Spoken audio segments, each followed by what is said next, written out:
नमस्कार, स्वागत है आप सभी का महर्षि गौतम ऑनलाइन स्कूल के मंच पर। आज हम कक्षा 9 के अंतर्गत विषय हिंदी के पाठ्यक्रम के बारे में चर्चा करेंगे, जो कि हमारे 2022 के अंतर्गत तय किया गया है। तो हम ये देखेंगे कि इस पाठ्यक्रम में हमारे कौन सी पुस्तक शामिल है और इसके अंतर्गत कौन से भाग में से कितने अंक के नंबर के जो है प्रश्न हमारे इसमें समाहित किए गए हैं। चलिए देखते हैं। पाठ्यक्रम हिंदी परीक्षा का ये है, विषय हिंदी है, कक्षा 9 के लिए है ये। अब हम इसमें देखेंगे कि हमारे इस प्रश्न पत्र में सबसे पहले क्या बताया गया है। देखिए, प्रश्न पत्र जो है वो एक ही होगा इसके अंतर्गत, और समय कितना रहेगा, 3.25 घंटे। कितना रहेगा, 3.25 घंटे का रहेगा। और पूर्णांक कितना रहेगा, 100। कितना रहेगा, 100 अंकों का ये पूर्णांक है। अब इसमें हम देखेंगे कुल मिलाकर के 100 अंक का जो विभाजन किया गया है वो किस प्रकार से कितने भागों में किया गया है। देखिए, सबसे पहले आता है हमारे अपठित बोध। क्या आता है, अपठित बोध आता है। वह कितने अंक का आएगा, 20 अंक का आएगा। फिर अगला भाग इसमें किया गया है रचना, यानी कि जहाँ पे पत्र लेखन वगैरह और प्रार्थना पत्र इसमें सम्मिलित किए गए हैं।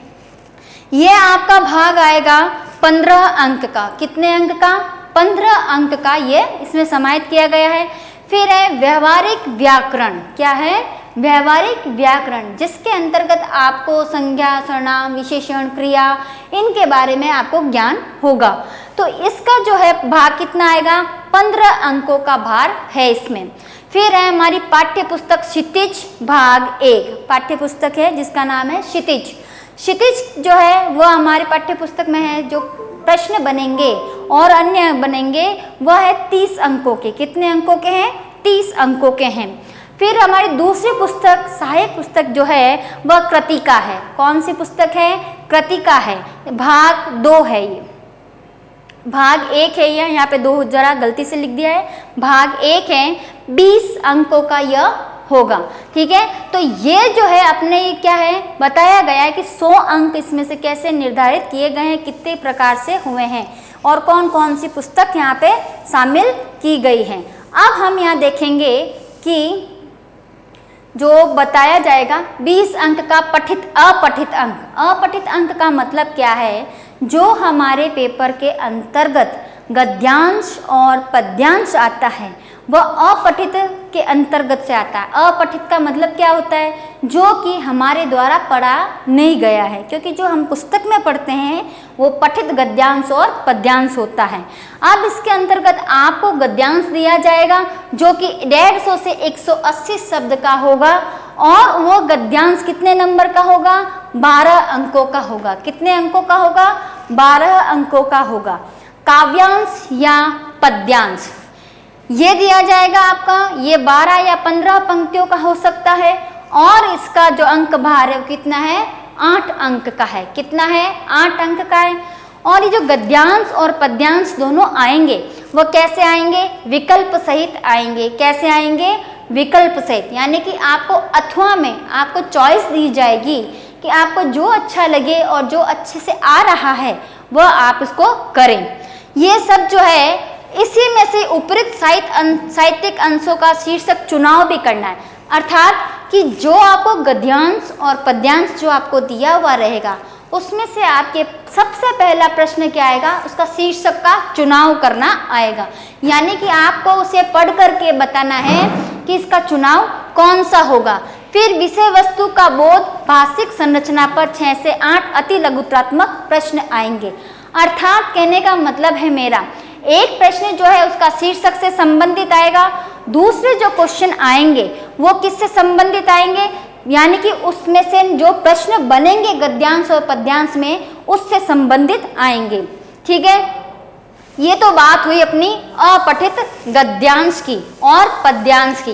अब बारी आती है अपने रचना। देखिए, रचना का मतलब होता है जो पत्र लेखन लिखते हैं, प्रार्थना पत्र लिखते हैं, उनके बारे में। तो इसका अंक कितना निर्धारित है, 15 अंक का इसका भार है। अब देखिए, सबसे पहला कौन सा है, संकेत बिंदुओं पर आधारित किसी एक आधुनिक विषय पर निबंध लेखन। क्या है, निबंध लेखन है, जो कि कितने शब्दों का होना चाहिए, 200 या 250 अंकों का होना चाहिए। इसमें भी आपको विकल्प दिया हुआ रहेगा, यानी कि चार दिए जाएंगे, क ख ग घ, उसमें से आपको जो अच्छे से आ रहा हो, जिसके बारे में आपको अच्छी जानकारी हो, वो आप उसके ऊपर निबंध लिख सकते हैं।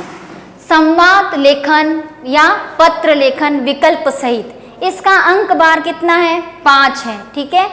अर्थात संवाद लेखन का मतलब होता है जिसमें क्या कहा जाए, एक दूसरे से वार्ता का नाम बताते हुए वार्ता के द्वारा बताया जाए। जैसे राम क्या कह रहा है, सीता क्या कह रही है, ये आप इसके बारे में जानेंगे। पत्र लेखन यानी कि व्यक्तिगत पत्र, बधाई पत्र, मित्र को पत्र, संदेश पत्र, ये इसके अंतर्गत समाहित किए गए। अब ये भी क्या आएंगे, आपके विकल्प में आएंगे, यानी कि आपको चॉइस के अंतर्गत ये दोनों ही क्वेश्चन जो हैं आपको बताए जाएंगे। इसमें विकल्प चुनना है कि आप सबसे बेटर कौन सा कर सकते हैं, संवाद लेखन कर सकते हैं या पत्र लेखन कर सकते हैं। तो आप देखिए इनका कुल मिला के अंक भार कितना हो जाता है, 15 अंकों का हो जाता है। तो ये अपना कौन सा भाग हुआ है, रचना का भाग हुआ है। अब हम आगे का भाग देखेंगे इसमें कि रचना के बाद में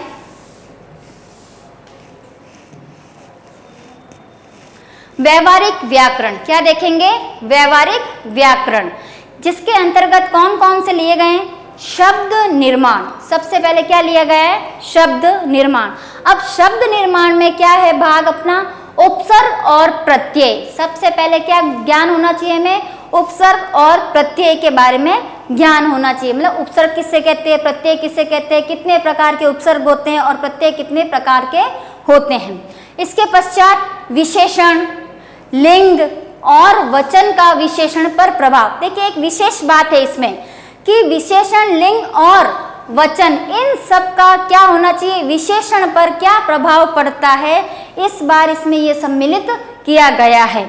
इसके बाद में परसर्ग या कारक ने का क्रिया पर प्रभाव, यानी कि जो ने है इसका हमारे कर्ता पर और क्रिया पर क्या प्रभाव पड़ता है, उसके बारे में आपको जानना है। तो इसका अंक बार कितना है, 3 है। शब्द निर्माण का कितना है, 3 है। वाक्य रचना, अब वाक्य रचना, जब वाक्य विचार करते हैं हम, उस समय आप देखिए उसके अंतर्गत क्या क्या आता है, वाक्य रचना आता है। अब वाक्य रचना में वाक्यों को कितने 3 भागों में व्यक्त किया गया है, लेकिन आपके सिलेबस में, आपके पाठ्यक्रम में 2 ही भाग प्रस्तुत किए गए हैं, सरल एवं संयुक्त वाक्य।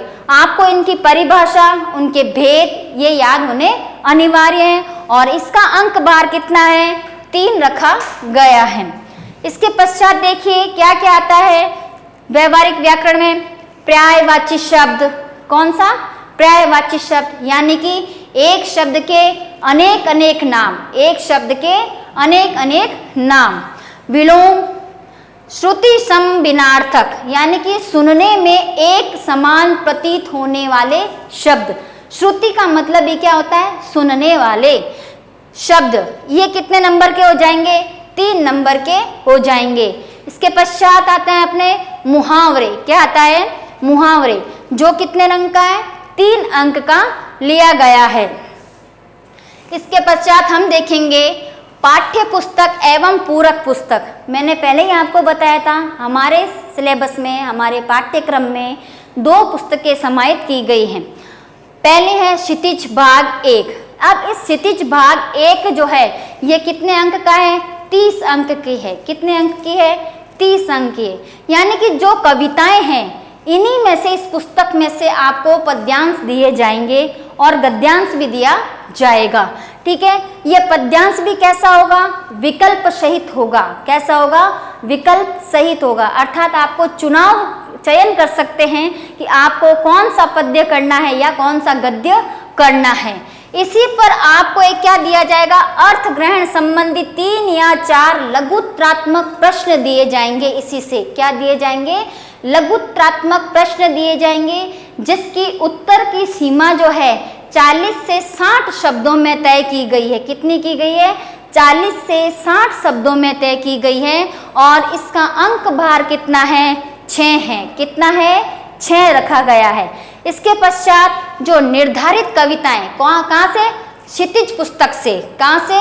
क्षितिज पुस्तक से कविताएं हैं, उसमें से 4 प्रश्न बोधात्मक यानी कि ज्ञान के रूप में, यानी कि जो ज्ञानात्मक प्रश्न हैं उनके आधार पर हमारे तय किया जाएगा। उनके कितने प्रश्न बनेंगे? 3 प्रश्न बनेंगे। कितने प्रश्न बनेंगे? 3 प्रश्न। दिए कितने जाएंगे? 4 दिए जाएंगे। करने कितने हैं? 3 करने हैं। और तो इनका अंक बार कितना हो जाएगा? 9 हो जाएगा। कितना हो जाएगा?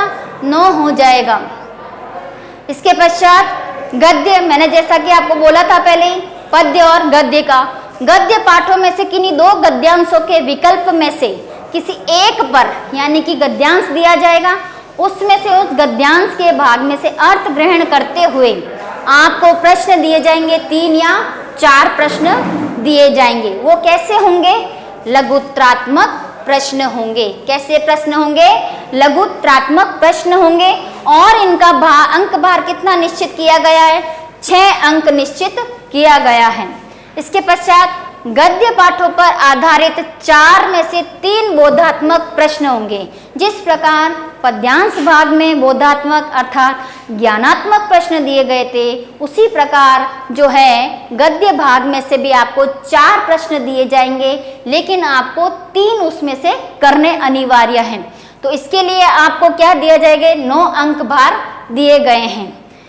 इसके पश्चात आपके पूरक पुस्तक कृतिका भाग 1, पूरक पुस्तक कृतिका भाग 1, यह भी एक पुस्तक है छोटी सी, जिसमें से आपको 2 निबंधात्मक प्रश्न दिए जाएंगे। क्या दिए जाएंगे?